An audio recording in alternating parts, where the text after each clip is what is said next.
Buenas noches a todos. Vamos a continuar con el temario que nos toca por neurología y hoy vamos a hablar del síndrome de Guillain-Barré. Este es un tema más cortito, pero pues sí es muy interesante y pues vamos a empezarlo. Sí, probablemente sea un tema que hayan visto menos frecuentemente, entonces pues ahí vamos a tratar de hacerlo lo más práctico posible. Bueno, entonces, como siempre, vamos a empezar un poquito con la epidemiología y definiendo qué es el síndrome de Guillain-Barré. Es una polirradiculoneuropatía que esta va a ser de inicio agudo, ¿sí? En algunos casos puede ser grave por las secuelas y el riesgo de mortalidad que trae y de evolución fulminante, ¿no? Esta va a ser de origen autoinmune. Se puede presentar sin diferencias estacionales, ¿sí? Durante todo el año con una tasa de 10 a 20 casos por cada millón de habitantes al año. El riesgo de Guillain-Barré es levemente mayor en varones que en mujeres, y en algunos países occidentales afecta más a menudo a los adultos que a los niños, pero pues en realidad puede presentarse a cualquier edad. Entonces, cuando hablamos de las manifestaciones clínicas, van a ser muy variables, pero pues vamos a revisar las que son típicas, ¿sí? Lo importante, como hablábamos en la definición, es que el inicio va a ser súbito, ¿no? Y en pocos días. Lo más característico es que hay una debilidad motora y esta va a ser de características ascendentes, ¿no? Esta va a comenzar en las piernas y va a empezar a ascender a las extremidades superiores y tiende a ser esta simétrica. La evolución puede ser, ¿no? En horas a pocos días. Em, Principalmente entre estos signos motores que están descritos, va a estar esta debilidad, como les decía, que va a ser progresiva, ascendente, de piernas a brazos, em, o sea, predominio principalmente de las piernas, ¿no? Los pacientes tienden a dejar de caminar. Es muy importante revisar los reflejos, ¿no? Porque esa va a ser una característica muy típica del Guillain-Barré, la desaparición de los reflejos tendinosos profundos. Sin embargo, en las primeras horas puede haber hiporreflexia, ¿no? O una diferencia, por ejemplo, entre las extremidades pélvicas y las extremidades torácicas, ¿no? Donde los reflejos pueden estar más presentes en los brazos que en las piernas. Entonces hay que tener mucho cuidado si ven un paciente que todavía tiene reflejos, ¿no? Comparar extremidades superiores e inferiores y verificar si hay alguna diferencia, ¿no? Que de todas formas en los primeros días no nos descartaría el diagnóstico de Guillain-Barré.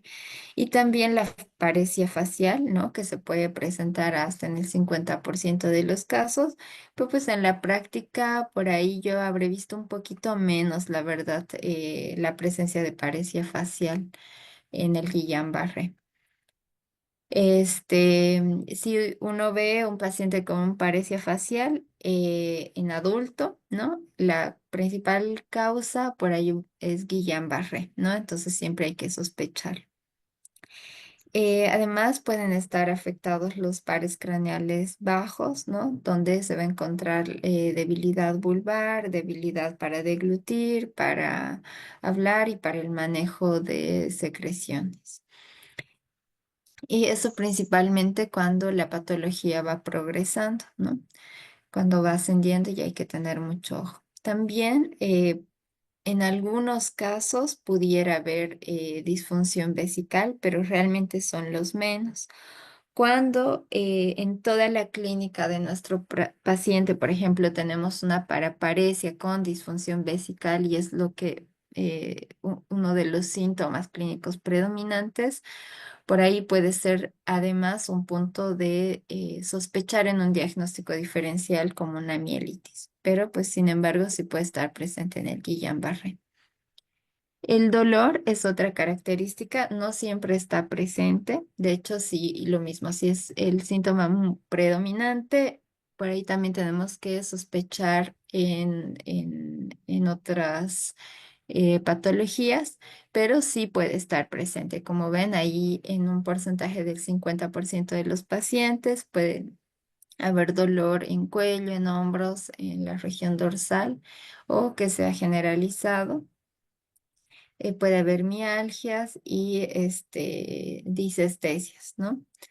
Eh, Además del compromiso respiratorio, ¿no? Que esto puede suceder hasta en el 30% de los pacientes, que pues hay que observarlo siempre, em, porque estos pacientes si ya tienen esta falla de la ventilación, necesitan rápidamente estar en una unidad de cuidados intensivos. Y estos, los factores de riesgo para este compromiso respiratorio van a hacer que esta evolución ascendente sea muy rápida, ¿no? Cuando se presenta en muy poco tiempo, como horas, pues tiene más riesgo de que haya un compromiso respiratorio, si hay la debilidad facial o vulvar también. Y también puede haber alteraciones del sistema nervioso autónomo, ¿no? Donde aquí va a ser característico las fluctuaciones de la presión arterial, la hipotensión postural y en algunos casos también las arritmias cardíacas. Entonces, como ven, tiene muchos síntomas más allá de los motores. Entonces, nosotros podemos dividir al Guillain-Barré en variedades desmielinizantes y en variedades axonales. Eso dependiendo de los estudios neurofisiológicos, ¿no? Que esas, pues hay variantes clínicas y hay variantes neurofisiológicas. Este, en el libro nos muestran esto principalmente, ¿no? Que dividen al Guillain-Barré, por estas características, como les decía, de electrodiagnóstico y va a tener subtipos con nombres específicos, ¿no?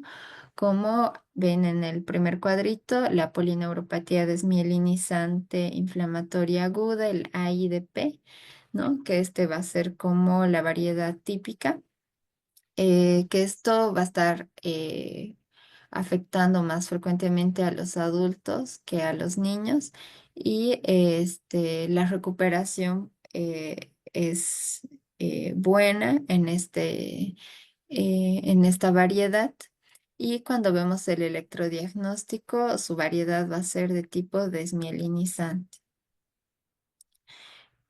Bueno, cuando veamos un poquito de la fisiopatología vamos a hablar también de esto, pero el ataque inicial va a ser en la superficie de las células de Schwann y la lesión difusa de la mielina, ¿no? Con la activación de los macrófagos e infiltración de los linfocitos con la lesión axónica secundaria, que esta va a ser variable. Entonces, aquí principalmente va a estar la lesión difusa de la mielina y de manera secundaria la lesión de los axones.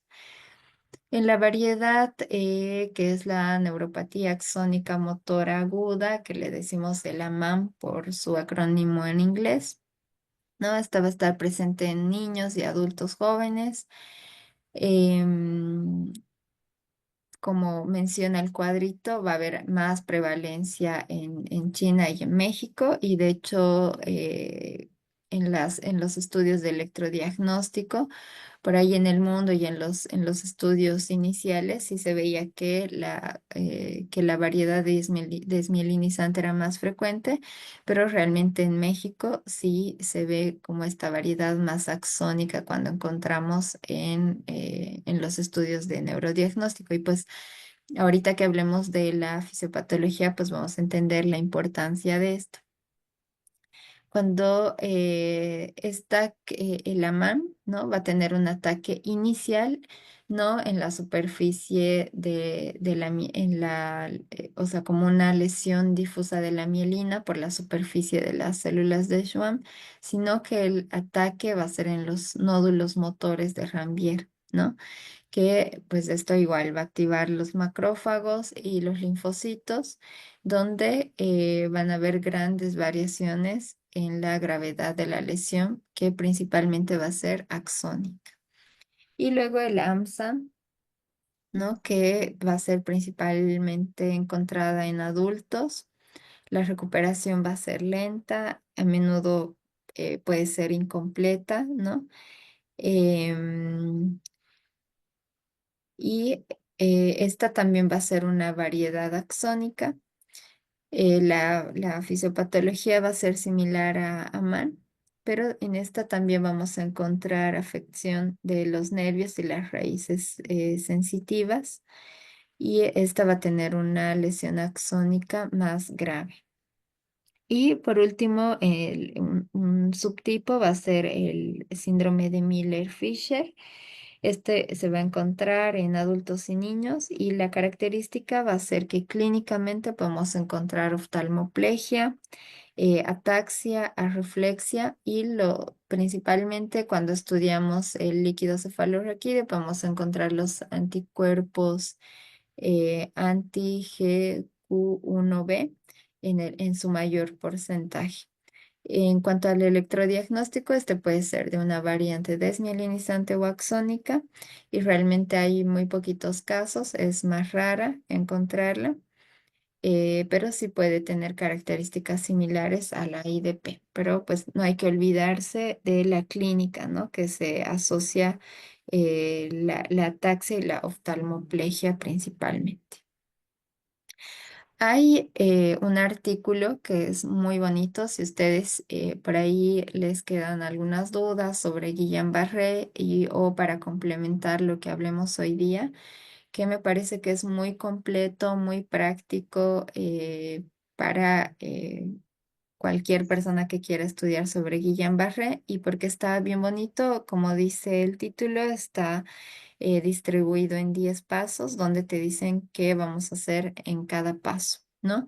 Habla mucho de las variantes clínicas, electrofisiológicas, y pues me parece que está muy completo para todo lo que hay que saber. Se ha publicado en Nature en 2019, y pues está bonito.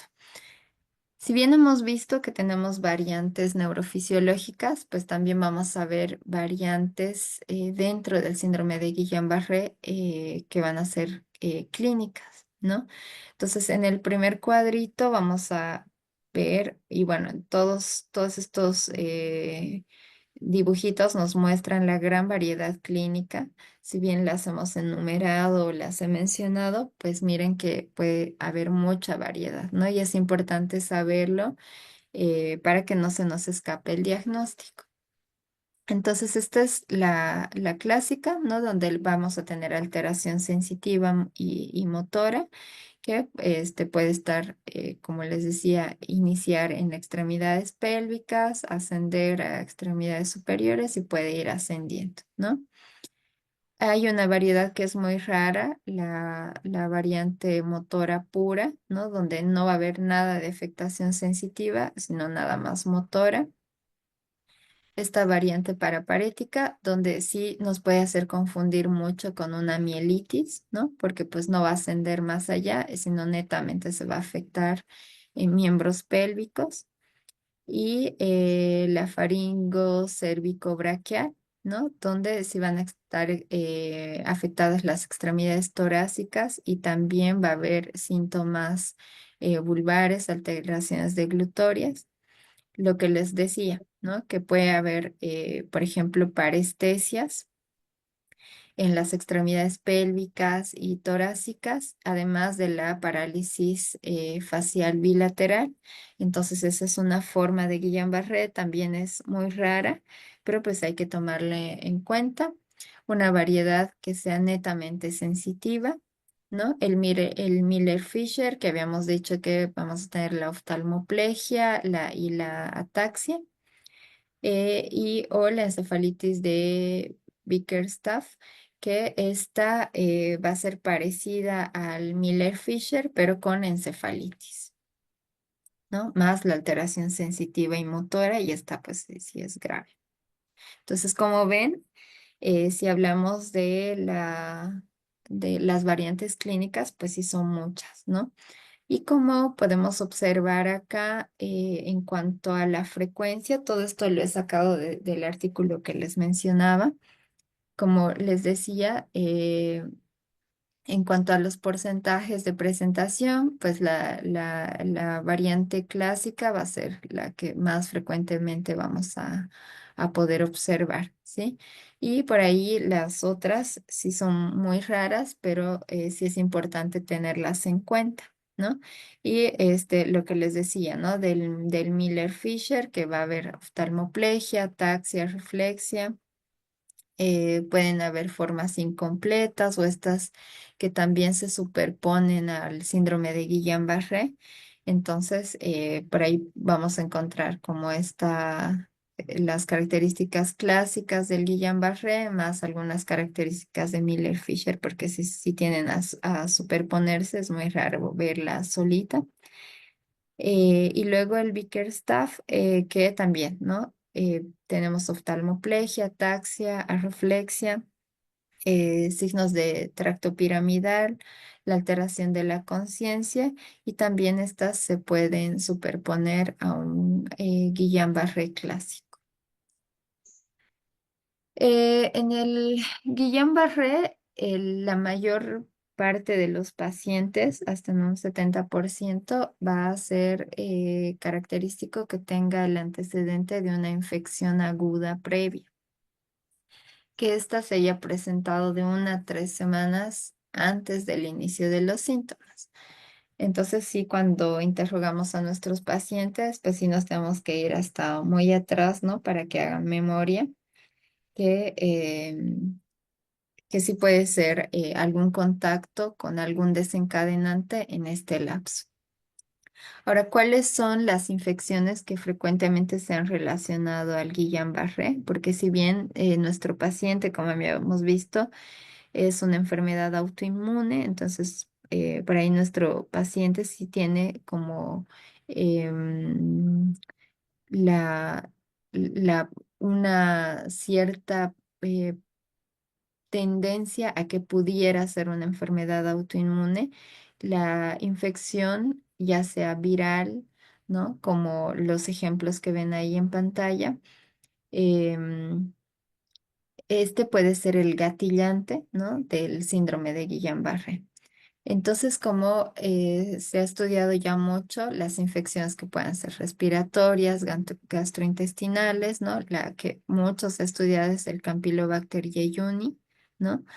Los virus del herpes, el citomegalovirus, el Epstein-Barr y algunos otros virus como HIV, hepatitis, en Zika, que ha hecho varios picos, ¿no? En Brasil, y el COVID también, ¿no? Cuando hablamos de la pandemia, que sí se ha visto la asociación con el COVID. Y también en algunos casos se ha visto esa relación con el Mycoplasma pneumoniae. También hablamos de algunos otros desencadenantes, como algunas patologías autoinmunes y también las vacunaciones, ¿no? Se han visto igual algunos casos con la vacunación por COVID, que también ha estado relacionado. Entonces, todos estos, si se dan cuenta, van a ser nada más desencadenantes para esta patología que es autoinmune. Entonces, igual tenemos que tener en cuenta cómo va a ser la evolución natural de esta patología, ¿no? Si bien inicia de forma aguda, la estabilización clínica pues ya se va a dar en 4 semanas. Si mi paciente sigue progresando después de las 4 semanas, pues tenemos que hacer como que por ahí la sospecha de una otra patología, ¿no? Por ejemplo, si ya tenemos el diagnóstico, usamos el tratamiento, pero que después de las 4 semanas mi paciente siga progresando, pues eso nos tiene que hacer sospechar de que no es un Guillain-Barré. Este, pero lo usual es que nada más esta evolución o esta estabilización sea hasta las 4 semanas. Em, Además, tenemos que tomar en cuenta, como les decía, cuando veíamos que la disfunción vesical de manera prominente desde el inicio nos hace pensar en otras causas de diagnóstico como patologías medulares. Y pues sí vamos a tener algunas condiciones a tomar en cuenta para realizar el diagnóstico diferencial, ¿no? Por ejemplo, las mielopatías que sean agudas, donde en estas va a predominar el dolor dorsal, ¿no? Más los trastornos de esfínter, que por ahí va a ser nuestro principal diagnóstico diferencial. Algunas infecciones que a descartar estas nos va a ayudar la punción lumbar.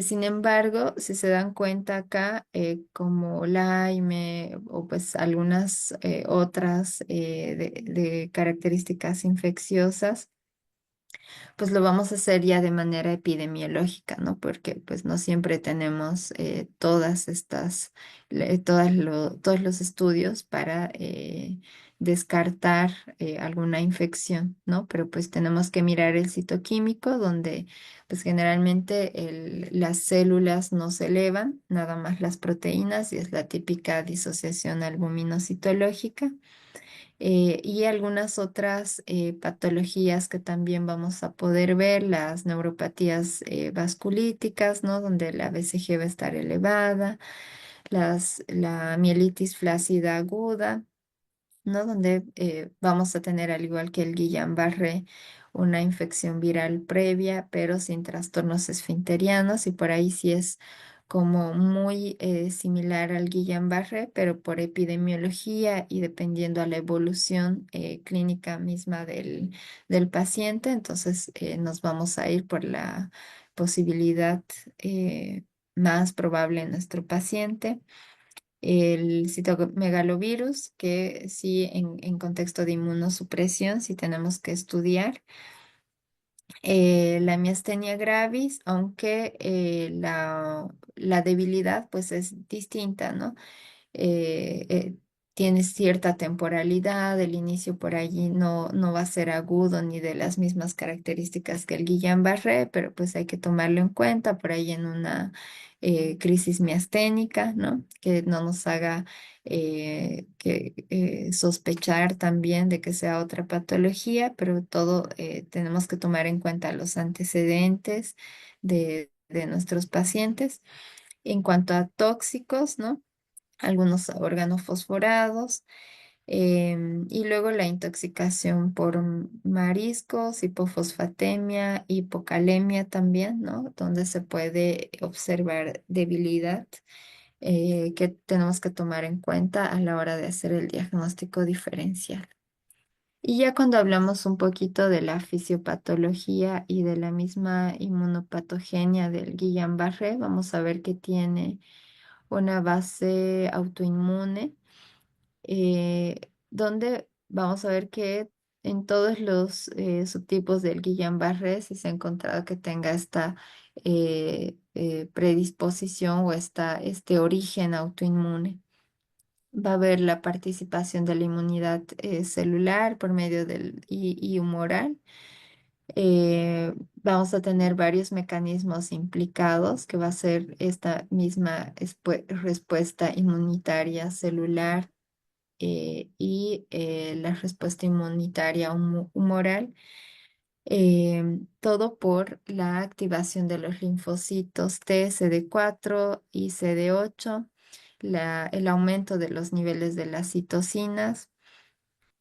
Y de los análogos experimentales también en la neuritis alérgica experimental, que esto principalmente se ha podido observar en los animales, ¿no? Cuando se ha reproducido la fisiopatología o intentando ver entender cómo era la fisiopatología, se ha intentado observar cómo se producían los animales, se ha realizado principalmente en ratas. Y luego, como otros mecanismos implicados, vamos a ver la respuesta inmunitaria humoral, ¿no? Esta secundaria a la intervención de los autoanticuerpos contra gangliósidos, ¿no? Que lo vamos a ver un poquito más adelante, que esto va a estar presente con mayor frecuencia en Aman y Janssen, que son estos subtipos que habíamos visto que son más axonales. Y todo esto va a ser, o lo más característico va a ser que la fisiopatología va a ser secundaria al mimetismo molecular, ¿no? Lo que más se ha estudiado es el Campylobacter jejuni secundaria a la infección o a la vacunación que habíamos dicho, ¿no? Previamente que estos van a ser los desencadenantes para que posteriormente se torne este mimetismo molecular y así toda la patogenia misma. Entonces es importante saber que estos gangliósidos, ¿no? Y esta intervención de los mismos anticuerpos que vamos a encontrar en Guillain-Barré, eh, vamos a ver, pues ya se han estudiado estos gangliósidos en el estudio del líquido cefalorraquídeo, donde sí se ha encontrado mucho en las variantes axónicas, ¿no? Como vemos acá, en el Guillain-Barré no hay un anticuerpo que intervenga, pero sí para las neuropatías axónicas motoras agudas, donde sí se ha podido encontrar el GM1, el GD1A donde sí se ha podido estudiar. Y como ven también en todas estas variantes axónicas y de la misma forma en Miller-Fisher, ¿no? Esto vamos a verlo que acá en la neurona motora que podemos ver, esta es el AIDP, que es esta variante más clásica que vamos a ver en nuestros pacientes. Vamos a ver que los anticuerpos eh, o los autoanticuerpos más se van a unir a los antígenos de mielina, ¿no? Como vemos acá. Y estos al unirse van a activar el complejo de ataque de membrana, ¿no? Que va a ser en esta célula de Schwann lo que va a producir que haya una degeneración vesicular, ¿no? Y que luego se elimine esta mielina por estos macrófagos, ¿no? Entonces, principalmente en esta variedad, lo que se va a lesionar va a ser la mielina. Sin embargo, en AMAN, por ejemplo, o en las variantes axonales, lo que vamos a encontrar es que la patogenia misma se va a encontrar aquí en los nodos de Ranvier, ¿no? Donde los gangliósidos, y justo por eso son los anticuerpos que vamos a encontrar en estos subtipos, ¿no? Como GM1, van a estar localizados en esta región donde también están los canales de sodio dependientes de voltaje, ¿no?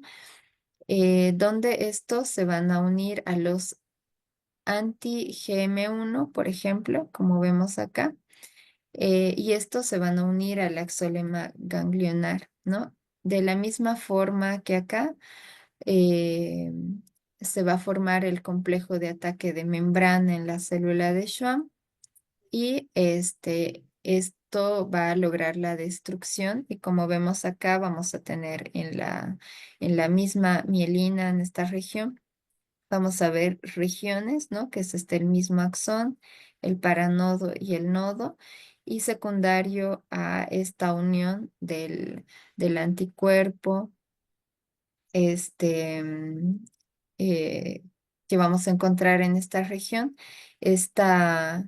va a ocurrir la lesión acá, ¿no? Donde se va a desprender esta región, el paranodo y el nodo, ¿no? Y secundario a ello vamos a ver la misma patología del Guillain-Barré, donde la lesión principalmente va a ser axonal, ¿no? Y es por eso que clínicamente estos pacientes vamos a ver con mayor dificultad para recuperarse, ¿no? Y la clínica puede ser mucho mayor. Entonces, cuando vemos ya en el diagnóstico, lo principal es la clínica, ¿no? Lo principal y el diagnóstico, mi mayor sospecha, más allá de los estudios neurofisiológicos o la punción lumbar, va a ser mi primera sospecha clínica, donde vamos a tener la parálisis que va a ser flácida, va a ser simétrica y de evolución rápida, donde vamos a tener la reflexia o hiporreflexia generalizada. Tenemos que ver que nuestro paciente tenga ausencia de fiebre o de otros síntomas sistémicos que nos puedan hacer sospechar de alguna otra patología y que tenga estos fenómenos ascendentes típicos, ¿no? Eh, o antecedentes, perdón, que van a ser las infecciones gastrointestinales o respiratorias. Entonces, yo tengo la clínica típica, la ausencia de otra patología que sea más probable, el antecedente de alguna infección y eso es todo lo que necesito para el diagnóstico de Guillain-Barré. Sin embargo, sí nos puede ayudar a confirmar mi diagnóstico, los estudios electrofisiológicos, ¿no? Y la punción lumbar, donde vamos a ver un aumento de proteínas sin pleocitosis. Hay los criterios de Brighton que se han descrito en 2011, donde estos van a estar relacionados a todas las características que pueda tener mi paciente y donde nos mencionan los criterios de certeza de que estamos ante un Guillain-Barré o no. Entonces es muy importante. No estoy segura si lo he puesto más adelante, pero en el libro está como extenso y bien detallado y depende de por cada nivel, ¿no? Ya sea del 1 al 4 que nos dice el grado de certeza. Entonces, donde principalmente vamos a mirar que, por ejemplo, la debilidad muscular, ¿no? Va a estar en todos los niveles de certeza. Aquí se me ha cortado un poquito el 4.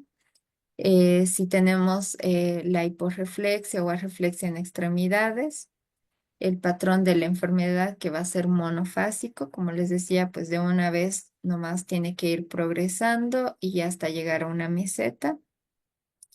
El inicio al nadir de la debilidad que sea de 12 horas a 28 días, ¿no? Con una meseta subsecuente.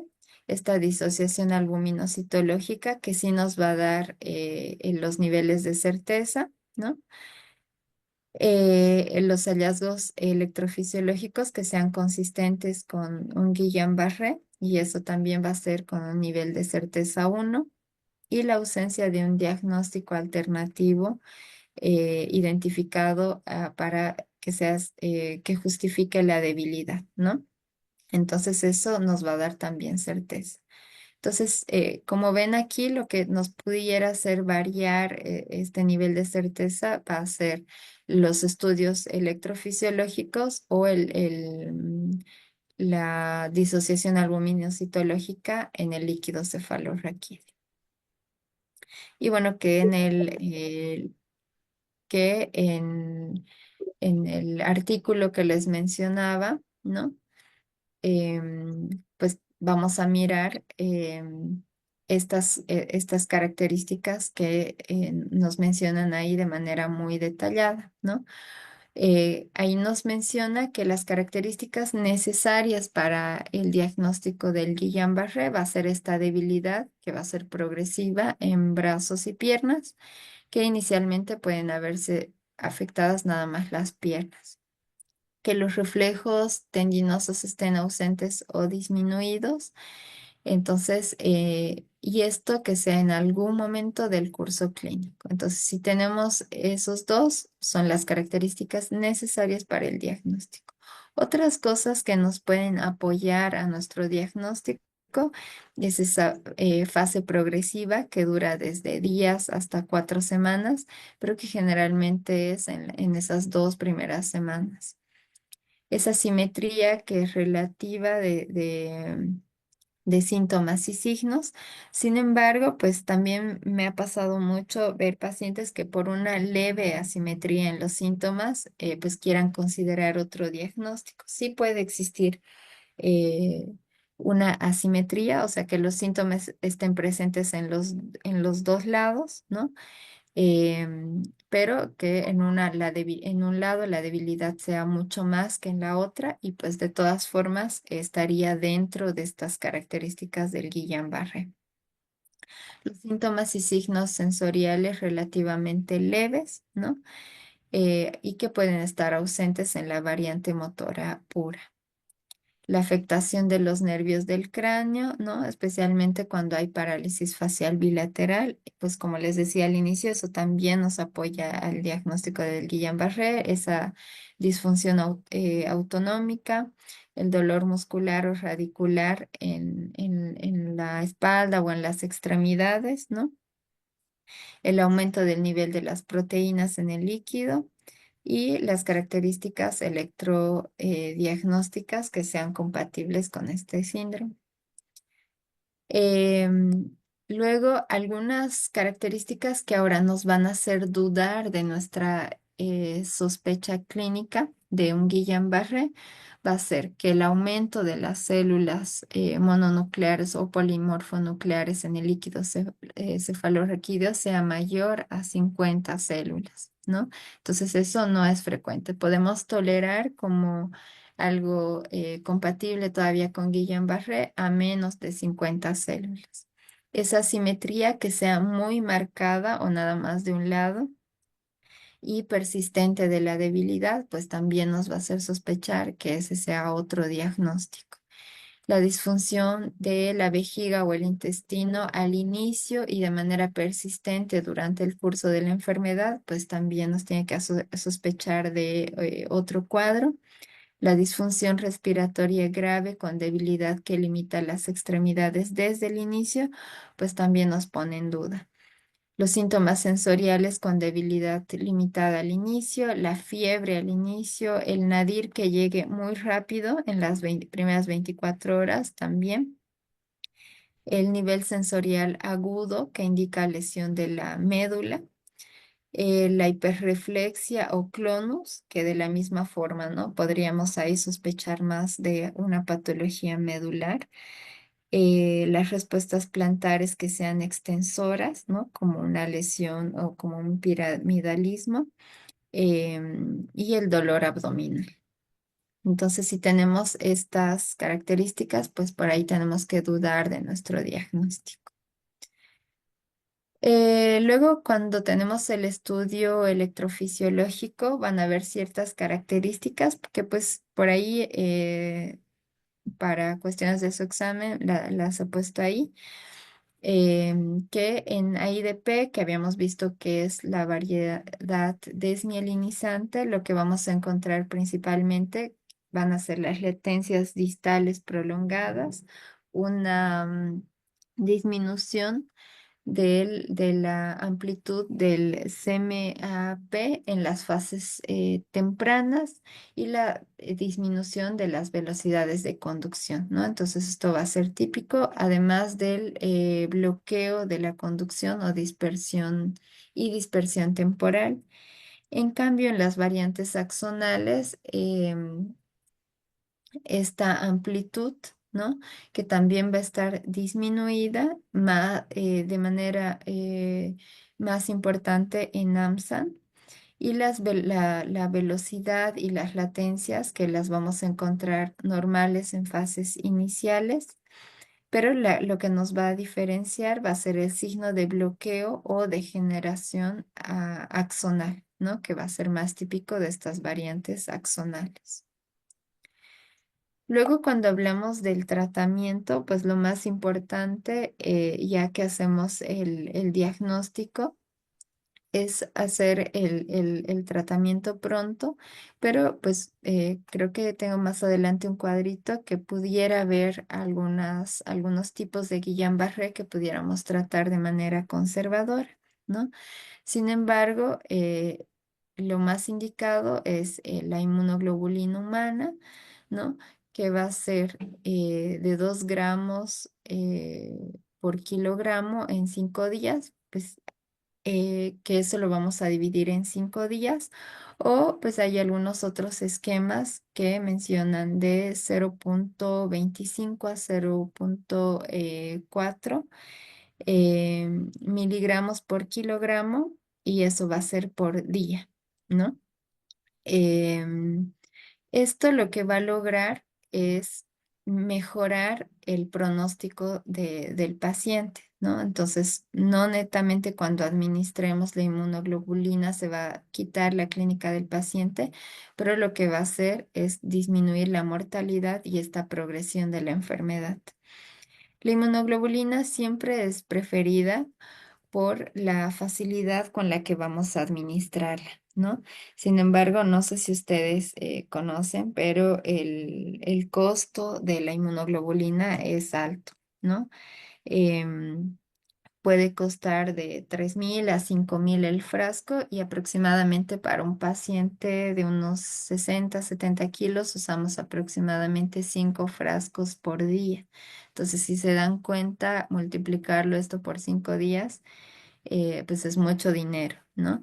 Sin embargo, la inmunoglobulina sí la tenemos en Liname y, bueno, pues generalmente sí está disponible en la mayoría de los seguros. em, y bueno, es lo que más preferimos, ¿no? A todas las edades. Otra forma de tratamiento que tenemos es la plasmaféresis, que no siempre en todos los lugares se puede acceder a ella, no hay el suficiente conocimiento por ahí o el equipamiento para realizarla, pero cuando en los estudios se ha realizado una comparación de la efectividad de la plasmaféresis versus la inmunoglobulina Guillain-Barré, es igual de eficaz, ¿no? Sin embargo, para la plasmaféresis puede haber muchos cambios en la hemodinamia del paciente, entonces dependiendo de las comorbilidades del paciente, pues pudiera ser más peligroso la plasmaféresis a diferencia de la inmunoglobulina. Pero pues si no tenemos inmunoglobulina, es una muy buena opción la plasmaféresis. Luego, si se intenta combinar plasmaféresis más inmunoglobulina, pues realmente no se ha visto grandes beneficios, ¿no? De completar dos maniobras. Entonces, por ahí no es lo más adecuado. Aparte que cuando administramos ya la inmunoglobulina, el beneficio que pudiera tener en nuestro paciente sí se prolonga de 14 a 21 días, ¿no? Entonces, imagínense que tendríamos que esperar todo ese tiempo em, para después iniciar la plasmaféresis, porque si no es como que pues una anula a la otra, ¿sí? Luego los corticoides en estos casos no son eficaces, entonces es algo que no vamos a intentar. Y como les decía, en algunas formas leves, pues se puede tratar sin nada, la enfermedad nada más se autolimita.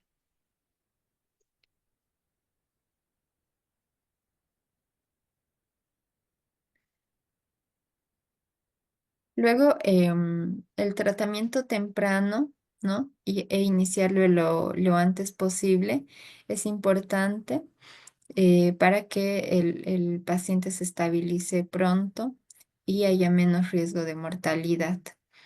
Ahora, si el paciente ya se estabiliza, ¿no? Y por ahí llega después de varios días y ya está en la meseta, por ahí tenemos que ver si la presencia o la administración de la inmunoglobulina es necesaria, ¿no?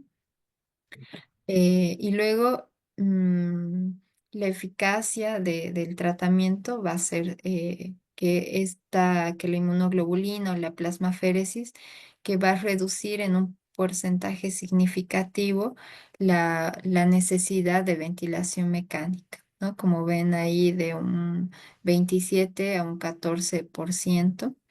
También va a mejorar la recuperación funcional de los pacientes a un año.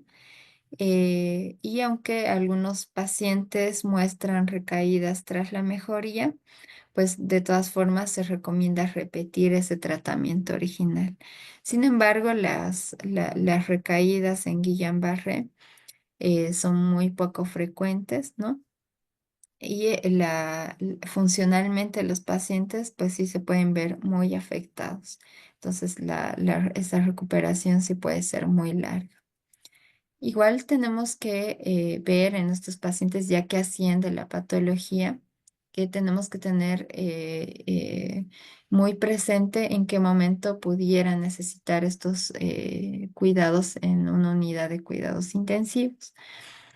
Las indicaciones van a ser esa debilidad severa con afección vulvar o autonómica, el compromiso respiratorio, que pues van a ser factores importantes que nos ayuden a decidir que el paciente tenga mayor monitoreo en una unidad eh, más específica.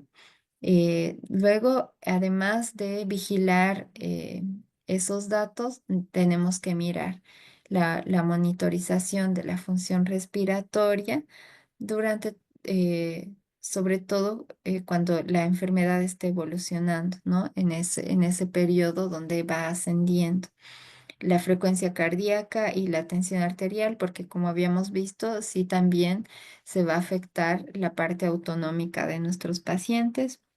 La prevención de la trombosis venosa profunda, donde sí hay que hacer la prevención, ¿no? Con heparina, enoxaparina, para prevenir esto, porque pues pueden ser pacientes que estén inmovilizados por mucho tiempo y muchas veces se confunde y sí me ha tocado ver pacientes, ¿no?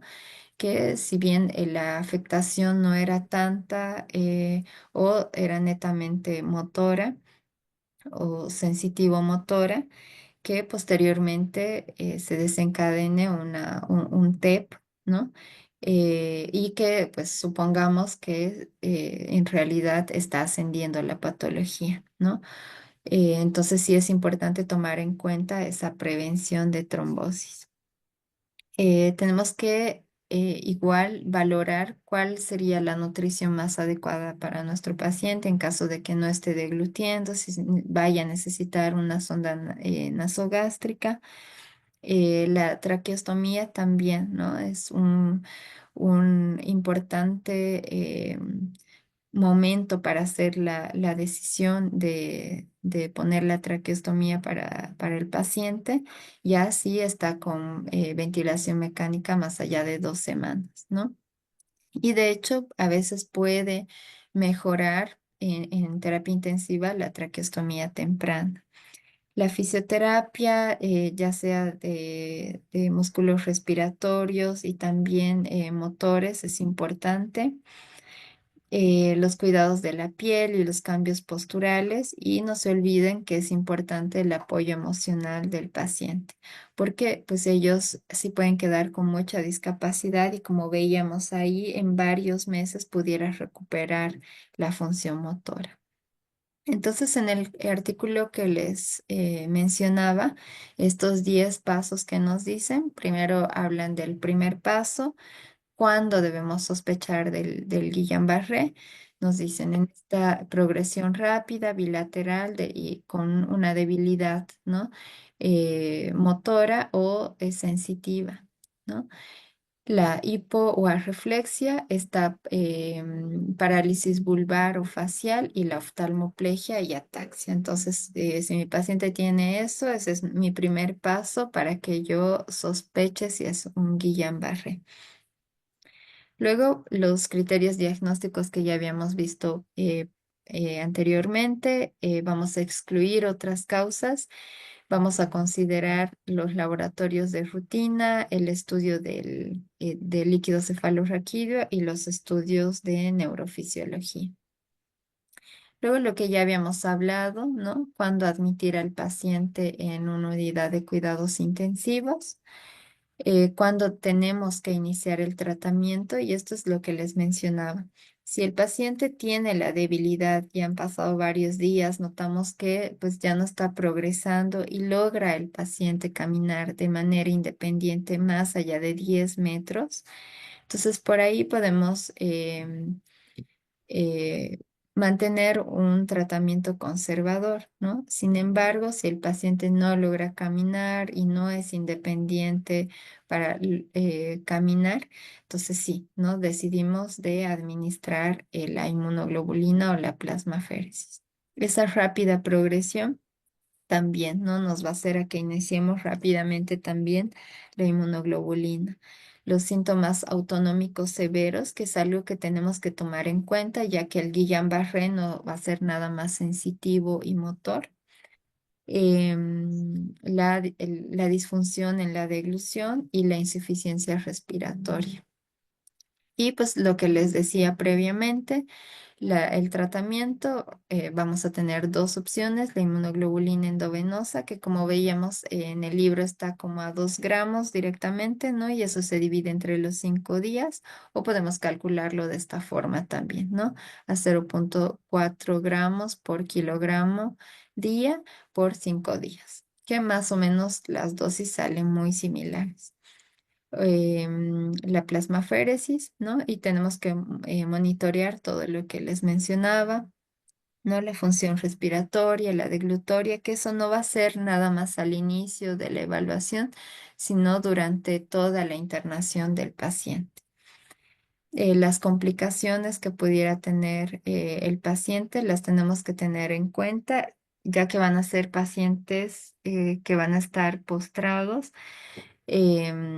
Tenemos que mirar que no hayan escaras, ¿no? Que se puedan complicar con infecciones, neumonía, que vaya a haber hiponatremia, y bueno, todo lo que menciona aquí el cuadrito, que son cosas que tenemos que tomar en cuenta, la retención urinaria, ¿no? Que hay que evaluarla también a lo largo de la patología y esa progresión clínica también, ¿no? Que en algún momento nos pueda hacer repetir el tratamiento, ¿no? O pues que no haya respuesta también. Em, y luego a largo plazo, ¿qué es lo que tenemos que hacer? Predecir cómo va a ser el resultado, ¿no? Entonces pueden haber como algunos scores que nos puedan ayudar a eso, ¿no? Como menciona ahí, la recurrencia, y como les decía, es muy rara, puede ser del 2 al 5% de los pacientes que tienen Guillain-Barré. La rehabilitación va a ser importante. En La Paz tenemos el centro, ¿cómo se llama? Pues ya se me olvida cómo es el centro en la caja que está dedicado a la rehabilitación y justamente los pacientes con Guillain-Barré pues tienen la opción, ¿no? De poder ser internados netamente para rehabilitarse y a veces ahí están durante meses, porque pues ya después del tratamiento, si bien los pacientes o muchos de ellos no logran caminar, lo que va a ayudar a que mejoren clínicamente es la fisioterapia, ¿no? Tenemos que interrogar también fatiga, dolor, para también dar el tratamiento sintomático, ¿no? Y bueno, en otros lugares hay organizaciones donde se pueden contactar a estos pacientes con Guillain-Barré para su manejo. En cuanto al pronóstico, el 85% de los pacientes van a lograr la recuperación completa en meses o hasta en un año. Entonces, eso es algo importante que hay que mencionarles, ¿no? Para que no tengan falsas expectativas, ¿no? Que al terminar, por ejemplo, los 5 días de tratamiento, ya el paciente tiene que estar como en su basal, pues puede ser muy lenta la recuperación, pero como vemos, la mayor parte de los pacientes sí se van a recuperar. Puede persistir la arreflexia residual, esta fatiga crónica, ¿no? Que muchas veces no interrogamos, y las molestias sensitivas, ¿no? Que pueden permanecer con parestesias, como la sensación de choques eléctricos, ¿no? Que esos síntomas pudieran persistir. La mortalidad, aún en contextos óptimos, puede ser del 5%. Y la causa de muerte en estos pacientes principalmente van a ser las complicaciones pulmonares, ¿no? Ya sea por neumonía, falla ventilatoria que hagan los pacientes. Entonces esas como van a ser las causas principales, por ahí no tanto el mismo Guillain-Barré, pero sí otras patologías que se pudieran ir añadiendo. Y hay algunos scores, como les decía, ¿no? Que nos van a dar un puntaje de cuánto sea la discapacidad de los pacientes. Y pues eso igual nos ayuda a, por ejemplo, darle un pronóstico, a, a mencionarles cuánto va a afectar en estos pacientes la secuela del Guillain-Barré. Y bueno, eso es lo que es más cortito este tema. No sé si tienen alguna pregunta.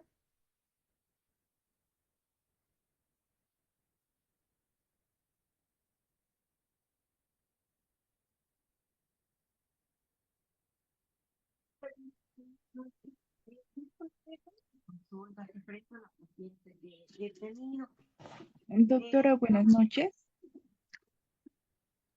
Buenas noches. Doctora, disculpe, buenas noches. El síndrome de Guillain-Barré, doctora, ¿es considerado una emergencia? Sí, Le pregunto esto sí, sí, también. porque usted mencionaba antes que es importante que el tratamiento se lo haga lo antes posible con las Ujú. inmunoglobulinas. Sí, También, ahora doctora, sí nos puede dar un tiempo, ¿no? Por ahí, a diferencia de las otras patologías que hemos visto, por ejemplo, una hemorragia o un infarto cerebral, que eso, el tiempo para tratar son horas, ¿no? En un infarto cerebral tienes 4 horas. Por ahí en el Guillain-Barré la urgencia no está tan corta, ¿no? Por ahí sí te puedes dar el tiempo de revisarlo, ¿no? De conseguir la medicación, de ver cómo está, en qué momento, de interrogar más tranquilamente la clínica. Por ahí no tienes las horas tan contadas como en las otras patologías que hemos revisado, pero sí es importante el tiempo en el que se inicie la inmunoglobulina. comprendo, doctora, muchas gracias. Algo más, doctora, sobre el núcleo, doctora, no sé si usted conoce ese nombre comercial que le estoy dando.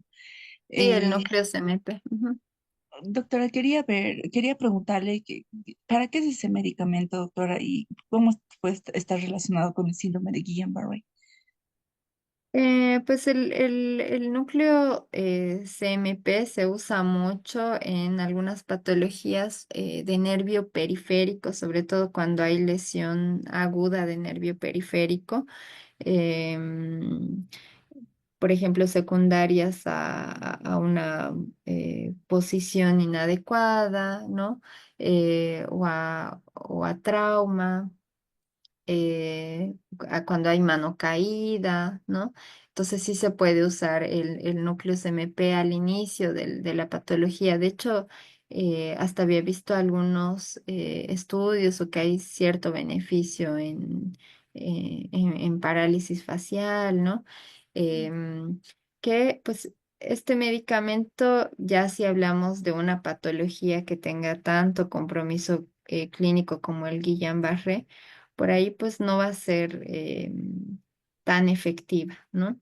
Por ahí en neuropatías más pequeñas sí nos puede ayudar de cierta forma a mejorar un poquito, pero pues en Guillain-Barré no.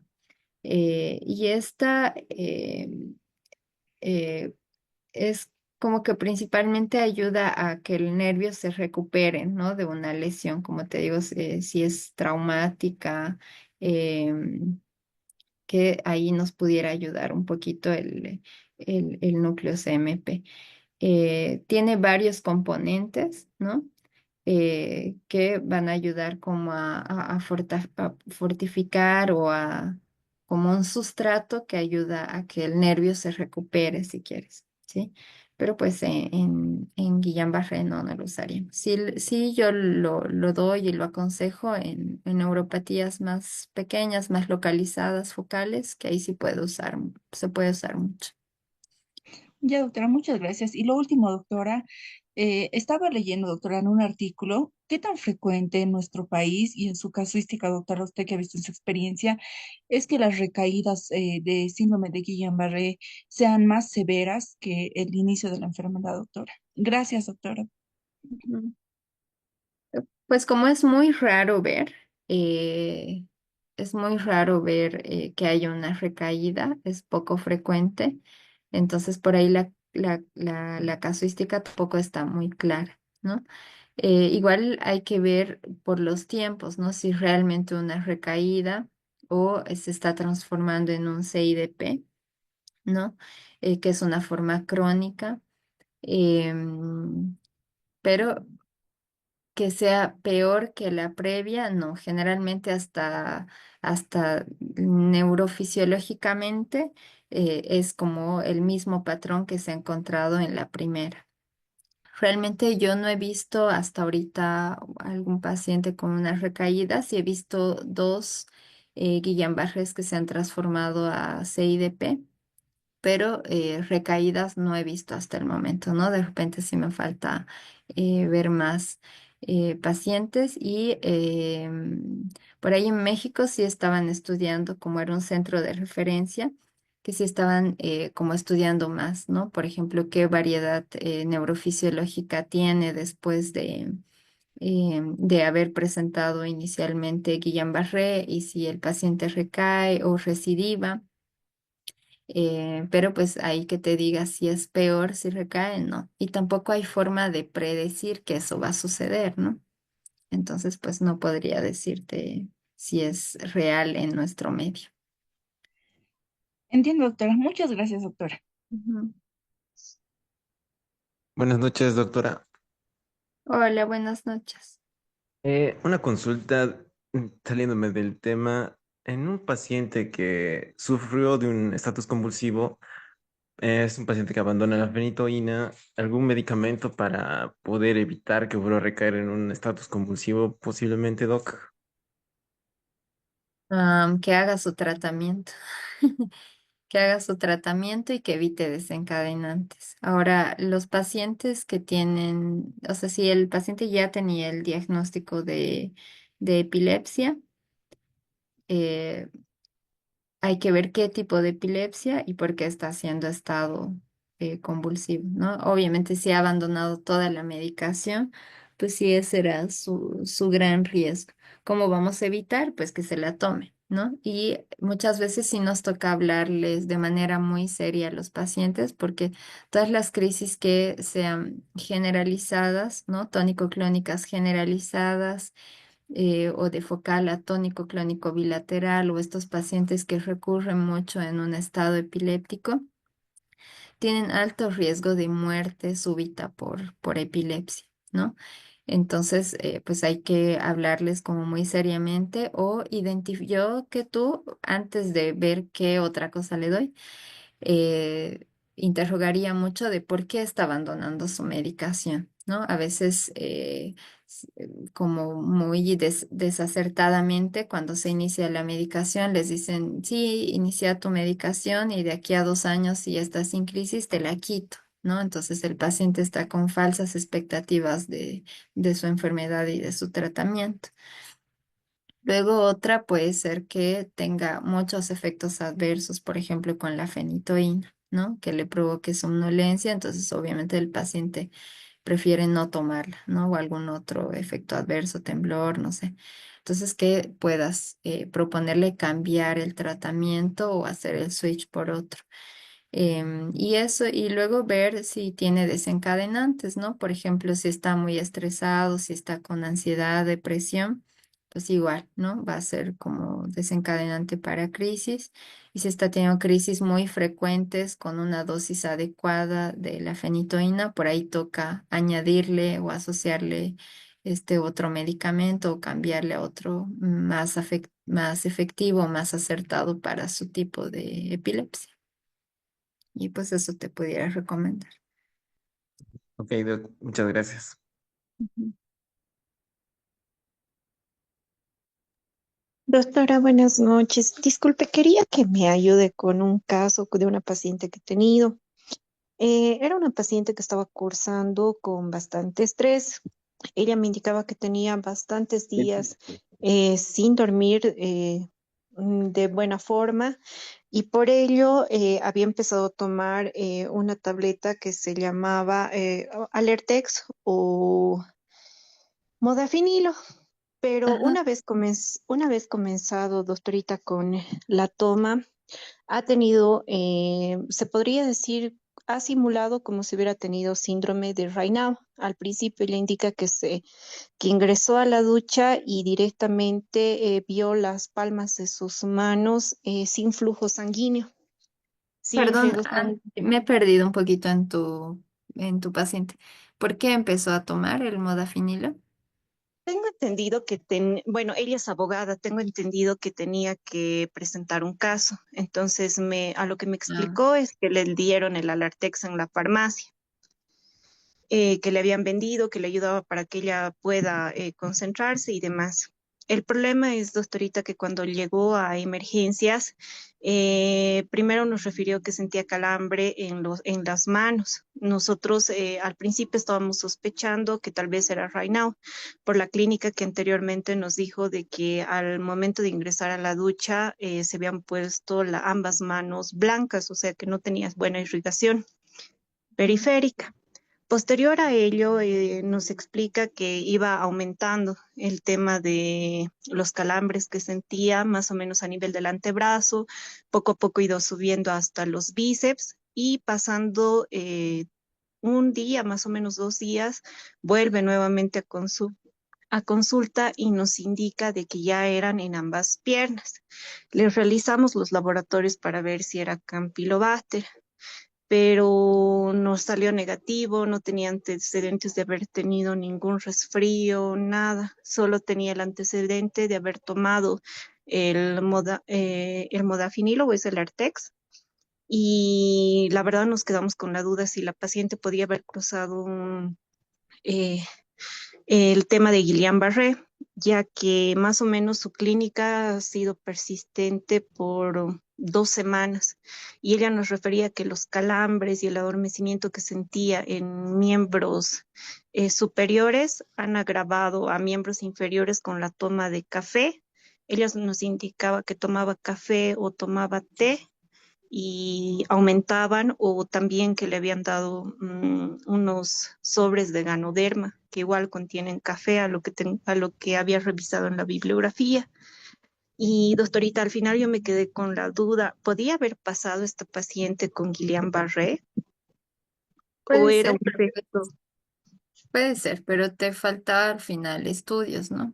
De hecho, el que el paciente no tenga el antecedente de una infección o de algún otro desencadenante no descarta que sea un Guillain-Barré, ¿no? Pero pues la variedad más típica sí se presenta con alteraciones que sean motoras, ¿no? Entonces, por ahí habríamos visto debilidad y el predominio siempre tiende a ser más pélvico. Si se está afectando extremidades torácicas y pélvicas, siempre el predominio tiende a ser más pélvico. Y digamos, lo que no me cuadra mucho es que hay que el café le aumente las parestesias y eso.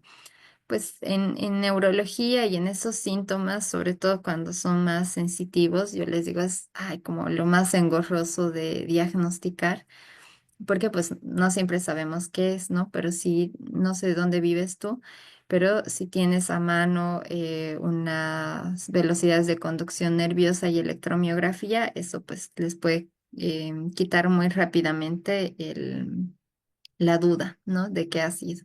Pero pues si ya se quitó y ya la paciente no tiene nada, probablemente haya estado relacionado a la ansiedad que tenga, ¿no?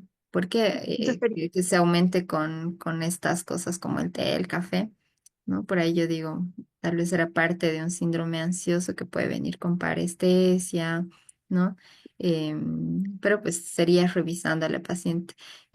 ¿Cómo estaban sus reflejos?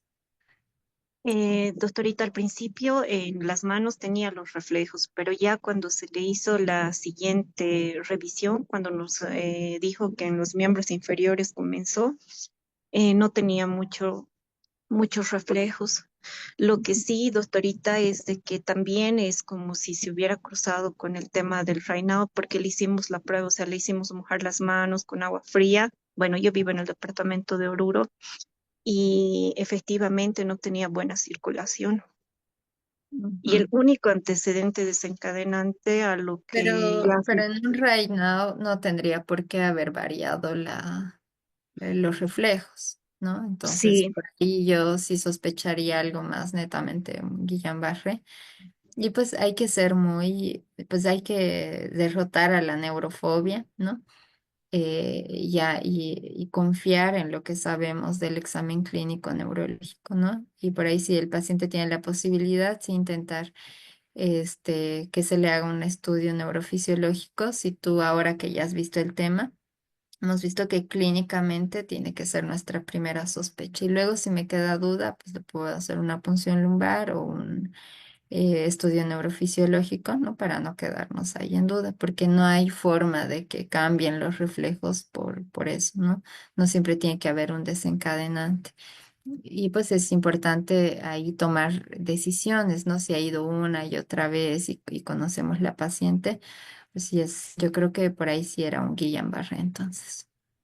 está bien, doctorita. Doctorita, una consulta. No sé si la podría referir a la paciente porque tengo entendido que todavía tiene un poco de molestia, sigue con el adormecimiento porque ya está más tranquila, ¿no? Nosotros también le tratamos con el tema de ansiolíticos por el tema del estrés, pero no nos Claro, sirvió en de todo nada. paciente y de hecho todos, ¿no? Por ejemplo, yo misma siendo neuróloga, ¿no? Hay pacientes, por ejemplo, con Parkinson que ya no sé qué hacer.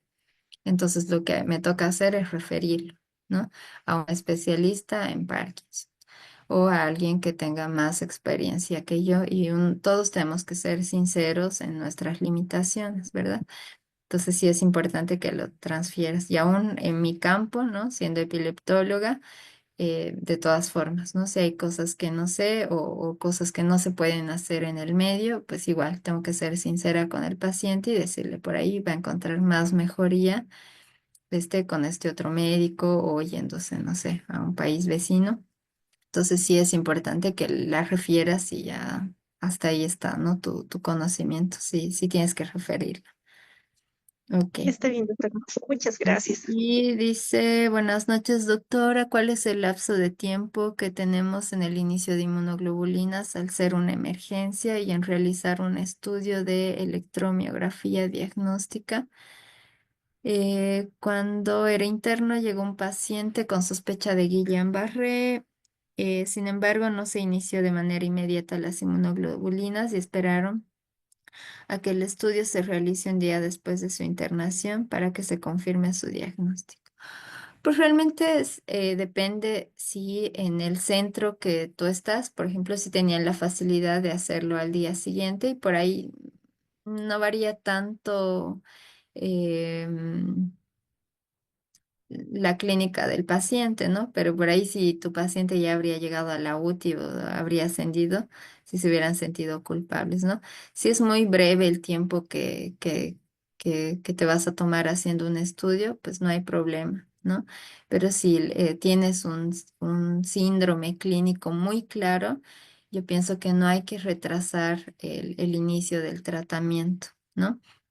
Sin embargo, no es categórico, al igual que otras emergencias neurológicas, ¿no? En este caso sí te puede dar el tiempo de hacer el estudio neurofisiológico, de hacer la punción lumbar. Por ahí si iniciamos el tratamiento, pues como hemos visto que sí puede seguir progresando la patología hasta los 15 días, es mejor iniciar en estos primeros 5 días la inmunoglobulina y va a ser más efectiva, ¿no?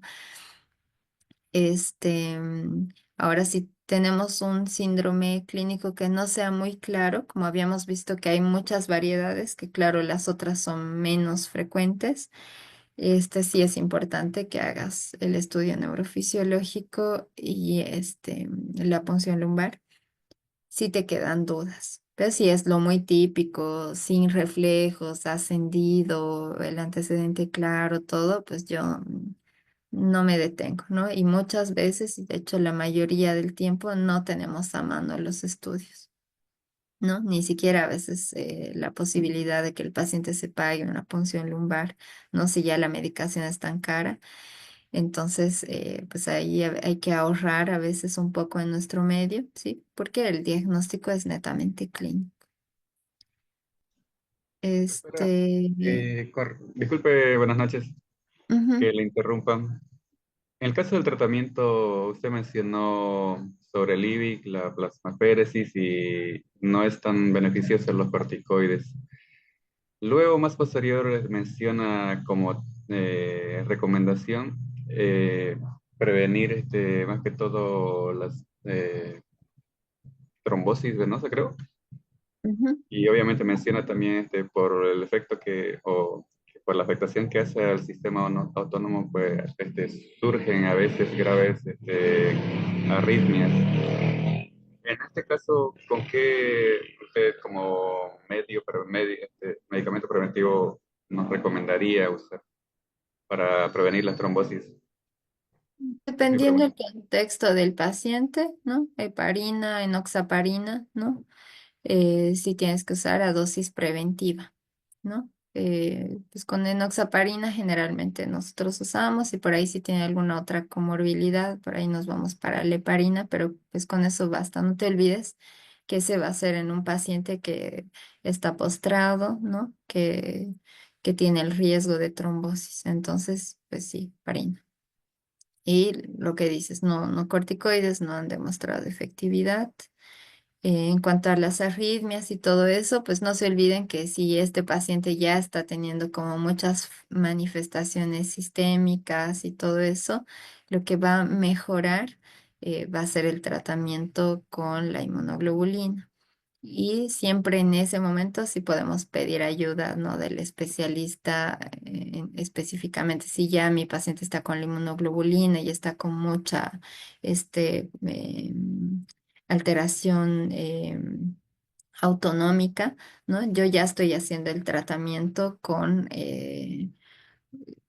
la inmunoglobulina, ¿no? Por ahí puedo necesitar volumen, si está hipotenso, si está hipertenso, el tomar mano de alguna medicación, que finalmente en la hospitalización el manejo va a ser multidisciplinario, ¿no? Ya cuando el paciente está complicado, imagínense, ya está con una neumonía grave o en terapia intensiva, pues el neurólogo por ahí va a ser el que comande el tratamiento del paciente, pero pues sí va a ser multidisciplinario, ¿no? Para tomar las decisiones en general del paciente. Pero pues básicamente ahí para prevención, enoxaparina, yo te diría. Muchas gracias, doctora. Le agradezco. Y a ver, creo que no hay más preguntas.